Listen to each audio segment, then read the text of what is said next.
how are you guys doing today? Good. How are you? Good, good. This is Abe Friedtanzer from Awards Radar, and I'm thrilled to be speaking with Pam Veasey, Anton Cropper, and Casey Haver about Long, Slow Exhale. What was the main impetus for your interest in this show? For me, as the writer-creator, I wanted to create a strong female character who was flawed, who had to deal with a lot of issues. I had researched a lot of scandals on sports, in college sports specifically, and thought, how can I translate those scandals that were predominantly about male coaches into the female coaching world?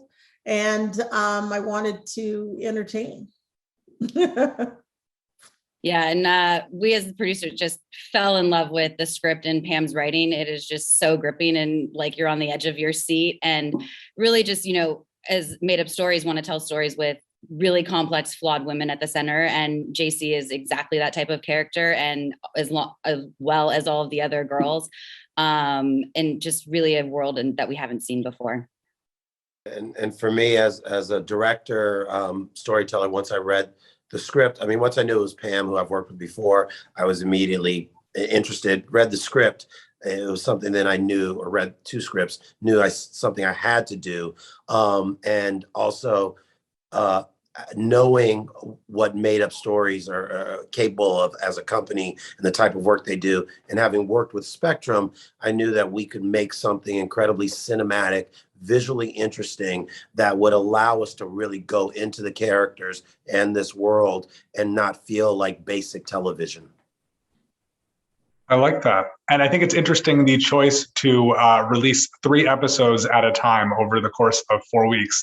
What went into that, and how do you feel about that happening? That was Spectrum's idea, and we were thrilled with it because it's sort of like you get saturated with the complexity of 3 episodes, and then you'll hopefully go, when is next? But it's great that you get to, briefly binge. Let's call it a brief binge each week. And I know you said that this story was inspired, or that you did some research into different sports, scandals and that kind of thing.